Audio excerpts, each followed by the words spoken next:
जरा सोचो, एक भीड़ भाड़ वाला बाजार है, चारों तरफ लोग शोर मचा रहे हैं, ये लो वो लो चिल्ला रहे हैं, लेकिन एक कोने में खड़ा एक आदमी चुपचाप मुस्कुरा रहा है।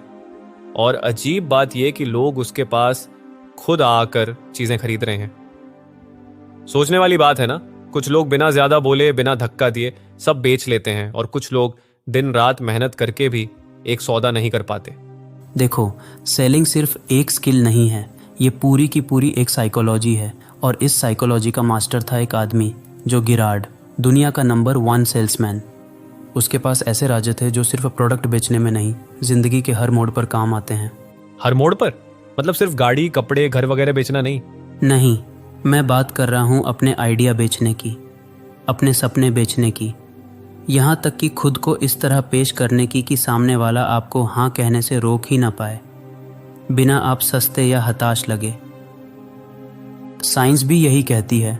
हार्वर्ड बिजनेस रिव्यू की एक स्टडी के मुताबिक 95% खरीद के फैसले दिमाग से नहीं, दिल से होते हैं। मतलब अगर आप सामने वाले के दिल को छू पाए तो उसका दिमाग खुद आपके हक में कारण ढूंढ लेगा। तो मतलब अगर मैं ये साइकोलॉजी सीख लूं तो मैं सिर्फ चीजें ही नहीं, अपनी बात, अपने ख्यालात, यहाँ तक कि अपनी पर्सनालिटी भी बेच सकता हूँ। बिल्कुल, और आज हम इसी पॉडकास्ट में करेंगे स्टेप बाय स्टेप, जो गिरार्ड के वो सीक्रेट सीखेंगे जो सिर्फ मार्केट में नहीं, लाइफ में हर जगह काम आते हैं। आज आप जानोगे कैसे भरोसा बनाना है, कैसे छोटे छोटे हाँ से बड़ी जीत हासिल करनी है, और कैसे हर इंसान को अपने विजन का हिस्सा बनाना है। और दोस्तों, ये सिर्फ एक किताब की बात नहीं है, ये आपके फ्यूचर की बात है। क्योंकि याद रखो, इस दुनिया में हर कोई कुछ ना कुछ बेच रहा है। सवाल बस ये है, क्या आप सही तरीके से बेच रहे हो? आप सुन रहे हैं बुकिफाई इनसाइट्स, जहां हम किताबों के आइडिया को ऐसे पेश करते हैं कि वो आपकी जिंदगी का हिस्सा बन जाए। तो तैयार हो जाओ, क्योंकि ये सिर्फ एक एपिसोड नहीं, आपकी सोच बदलने की शुरुआत है। तो चलो, अब हमें ये तो समझ आ गया कि जो गिरार्ड दुनिया का सबसे बड़ा सेल्समैन था, लेकिन भाई वो करता क्या था जो बाकियों से अलग था? उसका सबसे पहला और सबसे बड़ा राज सीधा और सादा था। लोग प्रोडक्ट नहीं खरीदते, लोग इंसान को खरीदते हैं। मतलब ये कि अगर सामने वाला आपको पसंद करता है, आप पर भरोसा करता है, तो फिर वो आपकी चीज़ भी पसंद कर लेगा। और अगर उसे आप पर भरोसा नहीं, तो चाहे आपका प्रोडक्ट दुनिया का बेस्ट हो, उसकी नज़र में वो अनो ही रहेगा। यानी खेल दिमाग से नहीं, दिल से शुरू होता है। बिल्कुल। देखो, एक रिसर्च कहती है कि इंसान का दिमाग हर नए इंसान को मिलने के पहले 7 सेकंड में तय कर लेता है कि ये भरोसे लायक है या नहीं। अब सोचो, 7 सेकंड, यानी पहले इंप्रेशन में ही गेम बन या बिगड़ सकता है। मेरे साथ भी ये हुआ था। कॉलेज के टाइम मैं एक फ्रीलांस प्रोजेक्ट के लिए क्लाइंट से मिलने गया। मेरा प्लान था उन्हें अपने आइडिया और काम से इम्प्रेस करूं, लेकिन मैंने शुरुआत ही इतनी बिजी और टेक्निकल बातें करके कर दी कि उनके चेहरे पर वो कनेक्शन ही नहीं आया। मीटिंग के बाद पता चला उन्होंने प्रोजेक्ट किसी और को दे दिया, और जब वजह पूछी, उन्होंने कहा, तुम सही थे, लेकिन मुझे तुमसे वो वाइब नहीं मिली कि मैं अपने पैसे तुम्हारे हाथ में दे दूं। तो वाइब ही सब कुछ है? हाँ, वाइब मतलब भरोसा, अपनापन और ये एहसास कि ये इंसान मेरे लिए है। जो गिरार्ड हर कस्टमर के साथ वैसा ही बर्ताव करता था जैसे वो उसका पुराना दोस्त हो। वो नाम याद रखता, उनका परिवार कैसा है पूछता, और सबसे ज़रूरी, उन्हें ये एहसास दिलाता कि वो स्पेशल हैं। उसके पास एक लिस्ट होती थी जिसमें वो हर ग्राहक का नाम, जन्मदिन और छोटी छोटी बातें लिखता। हर महीने वो उन सबको एक पर्सनल कार्ड भेजता, आप मेरे लिए खास हैं। सोचो, हज़ारों कस्टमर के बीच हर कोई सोचता ये मेरे लिए टाइम निकाल रहा है, और यही कनेक्शन लाखों की सेल में बदल जाता था। मतलब असली सेलिंग इंसान को जीतने की कला है। हाँ, और यही पहला सबक है। पहले दिल जीतो, फिर सौदा अपने आप हो जाएगा। अब तक हमने सीखा कि लोग प्रोडक्ट नहीं, इंसान को खरीदते हैं, लेकिन ये असल में होता कैसे है? आओ तुम्हें एक कहानी सुनाता हूँ, एक लड़के की जिसने सिर्फ होटल रूम नहीं बेचे, लोगों को आराम और सुकून का सपना बेचा। ये कहानी है रितेश अग्रवाल की, जो ओयो रूम्स का संस्थापक है। ओडिशा के एक छोटे से कस्बे का लड़का जिसने बचपन में होटल देखा भी नहीं था, लेकिन सपना इतना बड़ा था कि खुद पर भी भारी लग रहा था। और फिर होटल का बिजनेस तो बड़े बड़े लोग करते हैं ना? बिल्कुल, और शुरुआत में सबने यही कहा, ये बच्चा है, इसे क्या पता। रितेश कई होटल मालिकों के पास गया, उन्हें अपना आइडिया समझाने की कोशिश की। मैं आपके होटल को ऑनलाइन लिस्ट करूंगा, आपको और कस्टमर मिलेंगे। लेकिन किसी ने भरोसा ही नहीं किया, और यहीं पर वो खेल समझ गया जो गिरार्ड भी कहता था, पहले दिल जीतना पड़ता है। उसने मालिकों से सौदे की बात करने के बजाय उनकी दिक्कत सुननी शुरू की। किसी को स्टाफ की कमी थी, किसी को रूम फुल रखने की टेंशन थी, किसी को बिल पेमेंट की। मतलब पहले इंसान बाद में बिजनेस। हाँ, रितेश ने होटल मालिकों की मदद करनी शुरू की।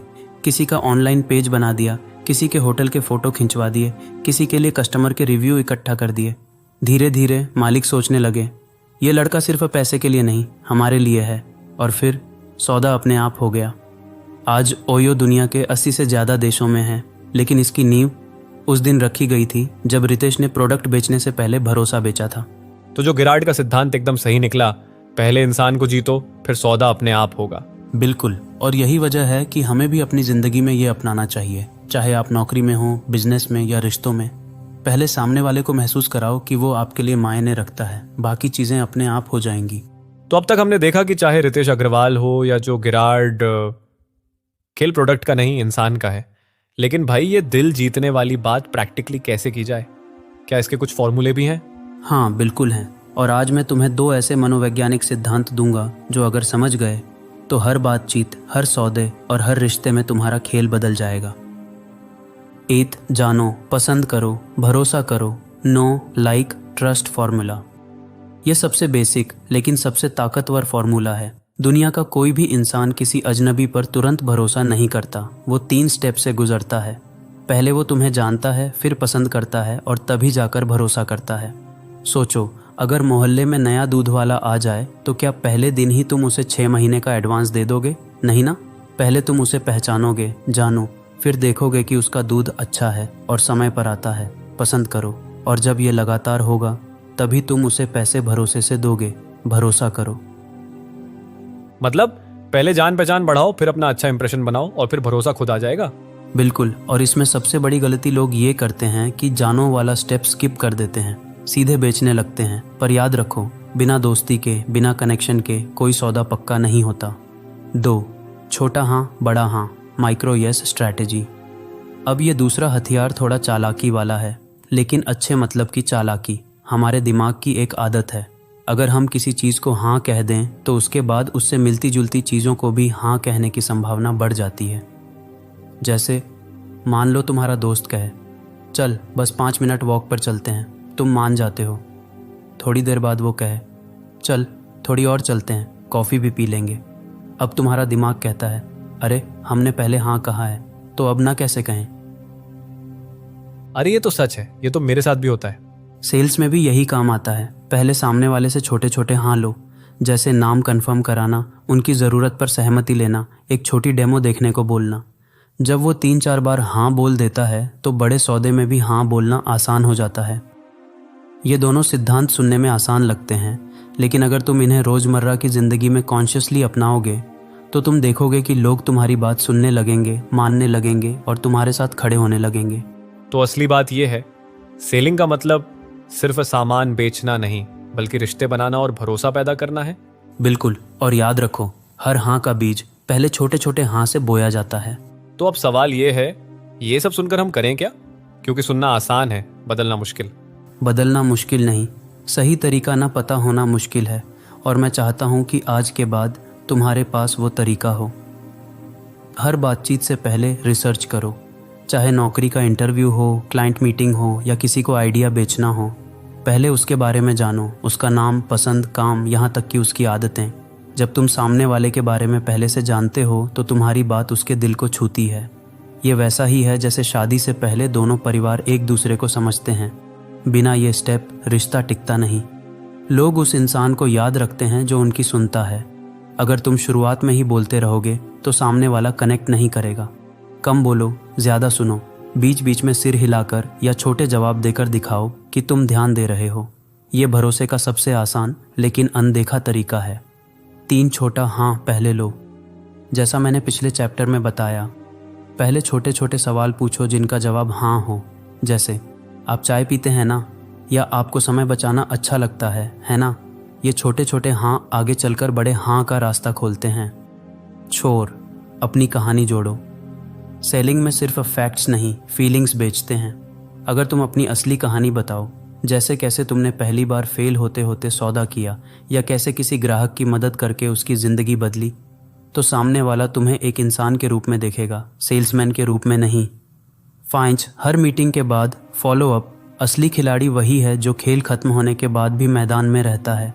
मीटिंग के बाद एक थैंक यू मैसेज या एक छोटा आभार कॉल, ये छोटा सा कदम तुम्हें बाकी सबसे अलग बना देता है। याद रखो, लोग भूल जाते हैं लेकिन एक केयरिंग इंसान को कभी नहीं भूलते। मतलब ये सिर्फ सेल्स नहीं, ये तो जिंदगी के हर रिश्ते का मंत्र है। बिल्कुल। और अगर तुम आज से ही ये 5 चीज़ें अपनाना शुरू कर दो तो धीरे धीरे तुम्हें महसूस होगा, लोग तुम्हें सुनने लगेंगे, मानने लगेंगे और भरोसा करने लगेंगे।